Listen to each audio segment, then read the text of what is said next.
Yummy, yummy. Hello po guys. Kamusta kayo guys? So ayan. Kaninang maaga ako natapos ng dialysis, mga 8, makauwi na ako kasi 5. Dapat yung schedule is second shift, mga 8:30 to. Kasi 3.5 lang po ako. Nag-3.5 lang po ako kasi 3 times naman ako. Minsan, sobrang kulit na talaga ako. 3 hours na lang. Pag yung half, tinatanggal ko na. Kasi, sakit na yung pet ko kakaupo. Kasi nung nagsimula ako mag 3 hours, mag 3 times a week ng dialysis. Nag-ano ako, grabe ka. Nag 4 hours pa rin ako. Ang sabi sa akin, pwede na ako mag 3.5 or 3. Kasi 3 times naman na. Ayun. Mas maganda nga naman talaga na pag naka 3 times guys, pag nagda-dialysis kasi makakainom ka ng maayos ng tubig. Saka hindi siya maiipon sa katawan. Pag 2 hours ka lang, pag 2 times a week ka lang kasi, syempre, halimbawa, Monday. So, ang pangalawa nun, Friday. Monday, Tuesday, Wednesday. At, tagalugin na nga natin, hirap ng English. Lunes, ang dialysis ko. Martes, Miyerkules.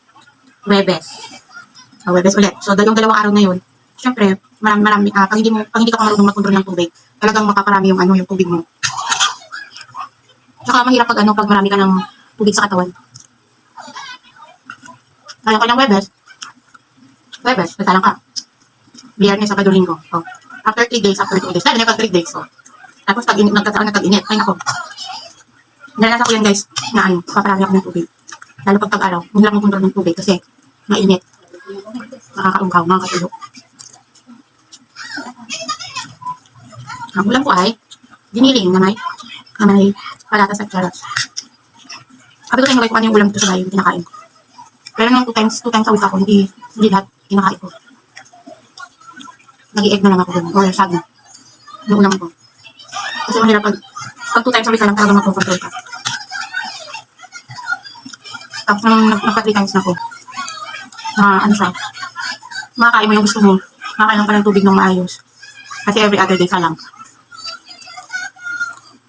Magastos nga lang sa pamasahe. Kasi MWF ako.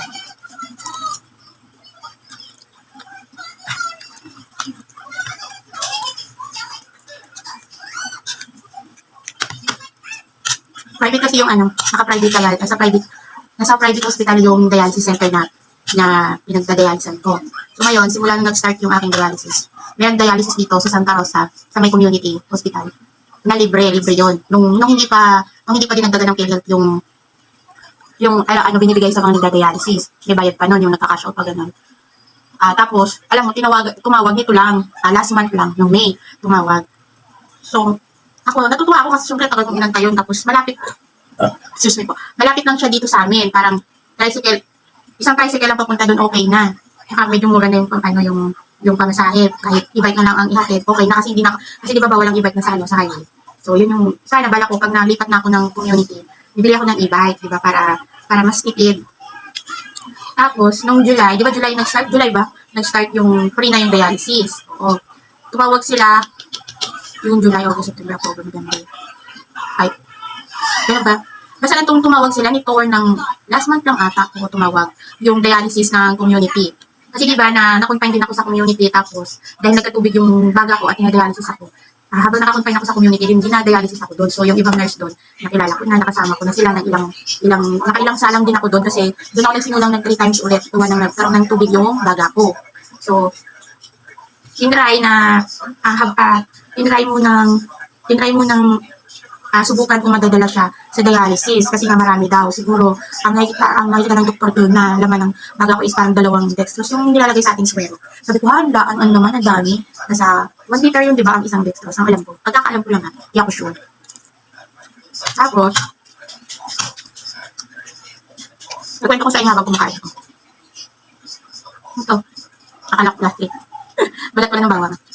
Tapos, tinausap ako ng doktor na pag titingnan daw, kung hindi pa rin mawala or mababawasan, operahan. Kasi ang nangyari dun sa tubig sa baga is nagkaroon siya ng box. Ewan ko kung paano nangyari yun. Nagkaroon siya ng box.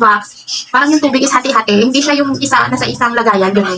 Naghiwalay-hulay na sa box. So, hindi siya madadala ng isang sundot lang kasi nga may harang-harang.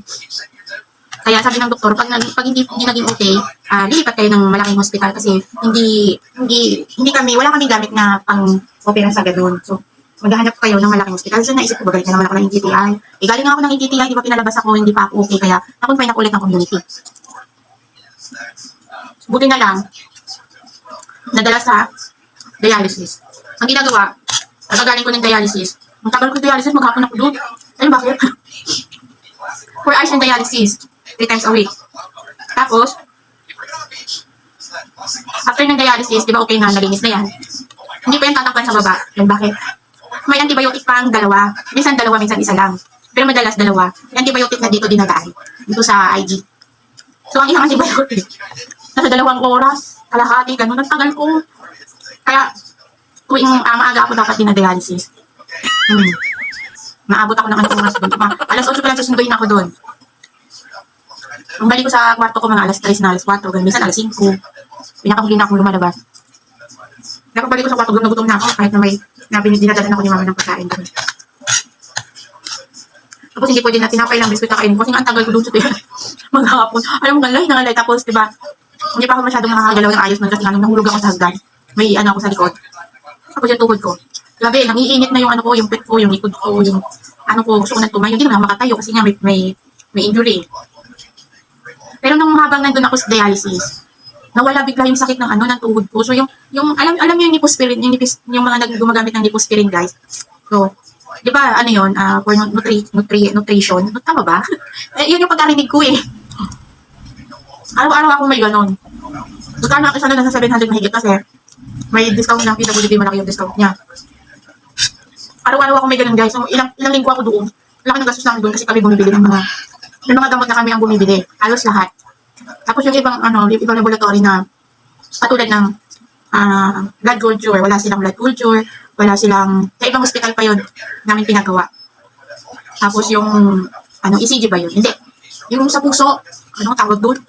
Yung nagawa sa puso kasi tiningnan kung yung tinanggal na IG is kung may naiwan pa ba, may naiwan na sa loob na parang germs na nga kasi nga diba na infect, baka may naiwan pa doon sa loob, hindi na sama ng pagtanggal. Kaya sabi ng doktor, kailangan ma-sure kung okay pa ba yun, o may naiwan ba o wala. So, thanks God, yung result doon is okay naman. Tapos, yung sa blood culture ko naman is okay naman. Tapos, kasi kinakabahan ako pag ako inoperahan, sabi ko, ito na naman, hihiwain na naman ako, may tatahiin na naman, gano'n. So, natatakot ako, sabi ko, operahan sa puso. Hindi ko alam kung anong klaseng opera pa yun, basta kinabahan na ako nung pinaliwanag naman ng maayos ng mga doktor, kasi ang naging doktor ko doon is 3. Oo. Pinaliwanag naman ng doktor kung ano yung procedure na gagawin niya. Pero sa ibang hospital nga lang gagawin. So malamang nun, sure ako kung hindi natanggal yung yung tubig sa baga ko is sa NTTI. Kasi ang NTTI ang pinakamalaking hospital na Kidney Institute. Tapos, nung lumabas kasi ang ginagawa sa akin, tuwing pagkatapos ko ng dialysis, kaya gabi na rin ako minsan nakakabalik. Pipila ako dun sa x-ray at saka ultrasound. Tuwing pagkatapos ng dialysis, kasi tinicheck na lang kung nababawasan ba yung tubig o hindi. Tapos pumunta sa akin ng doktor na wala na daw yung tubig, konting-konti na lang daw natitira. Kaya nagpa-3 times, nung nakalabas na ako, nagpa-3 times pa rin ako ng mga 1 buwan. Tapos after nun, nagbaba sila ng sa GC na yun na free na, no cash out na ganito ganyan. Sabi tuwa ako. Kaso nga lang, kung saan na naging libre ang lahat, saka ako tinawagan nila. Alam nyo, lilipat sana ako eh. Nagsabi na ako sa mga nurse. Nagpaalam na ako sa mga kasama ko. Kasi siyempre, lagi tayo nagkikita na nabubuot lang ang pagkakaibigan sa mga kasama mo. May magiging close ka talaga. Ba't ka palilipat? Huwag na kasi libre na rin naman, pareho lang. Wala ka na rin may babayaran dito. Sabi ko kasi mas malapit doon. Hindi na ako papamasahe ko. Pamasahe ko lang kasi guys, back and forth, nasa 500. So yung 3 times a week na yun, 1.5 ang isang linggo ko. Ko na yun pambili ko na ng gamot yun ng 15 days. Diba? Kulang pa nun. Kaya pag-building ko talaga ng as in kompleto yung gamot ko, yung 15 days lang yan, nasa 3,000 mahigit. Diba? Eh yung nakukuha kong pension sa SS ko is 5,300 lang. Ayun. Kaya minsan kulang talaga ng pambili ng gamot. Tapos may dinagdag pa yung nepro ko ng gatas. Sabi kasi nung pataba daw ako, kailangan ko yun. Tapos ang dami ulit ng mga gamot ko. Pero ngayon, hindi na kasi okay naman na ako. Problema ko na lang guys ito. Papagawa ng bagong pistola. Tapos, sabi na lang kayo, ganito yan. Sabi niya, lilipat ka pa ganito ganyan. Kasi yung mga nurse namin sa Binyan Doctors, ang ano ko talaga yung parang kaya yung mga nagda-dialysis doon malalayo, hindi sila lumilipat kahit malayo kasi yung bonding ng pasyente at ng Kate, can you low? Kate, low mo lang po yung volume. Thank you. Yung ano, yung bonding ng nurse at ng mga pasyente. Oo, parang magkakaibigan lang sa loob.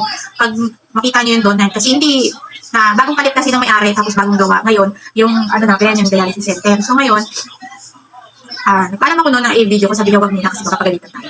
Tapos ngayon, dito, baka magsabi ako ulit kung pwede nang mag-video-video. Pakita ko sa inyo guys, yung ano, yung paano nila kami itrato ng mga pasyente nila. Masaya.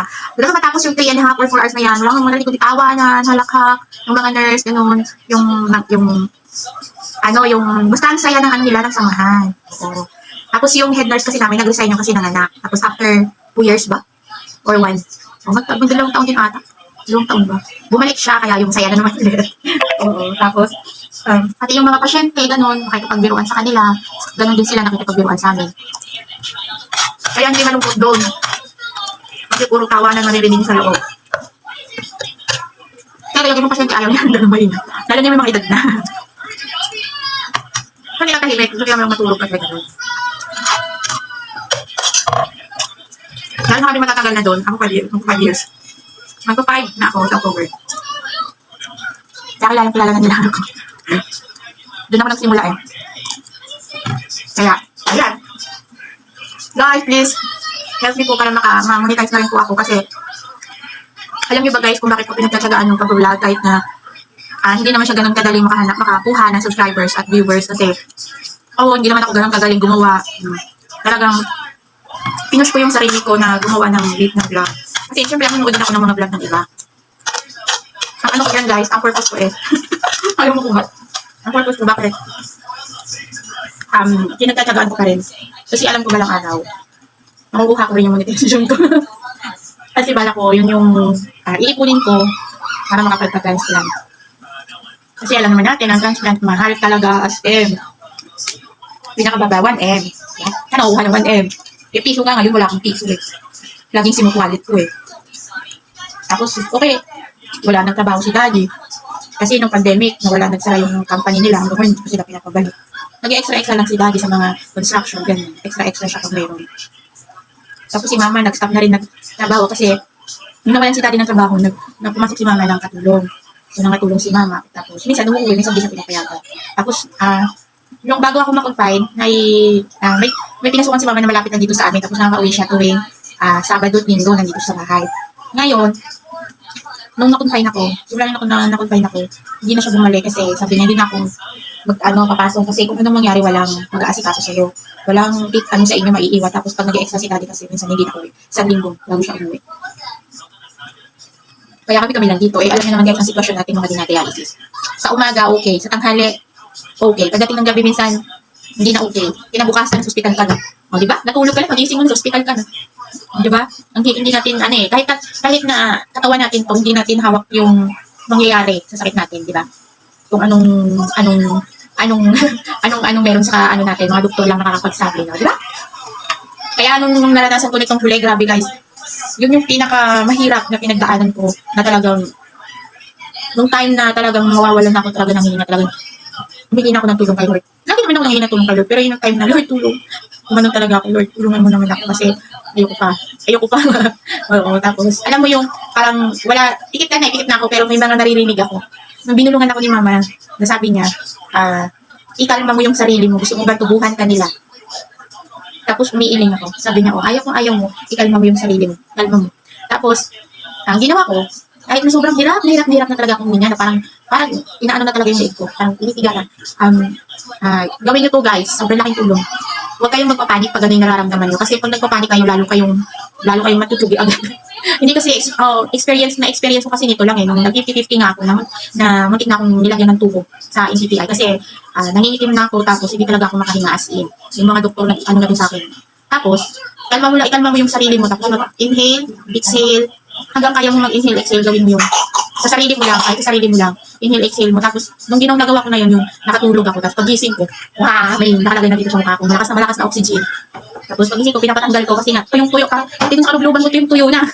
Kasi nga, lakas ng oxygen. Parang ang tawag nila doon, hypo ba yun? Hypo oxygen ba yun? Sabi ko, ano yan? Walang kaubusan ng oxygen kasi machine siya. Oo.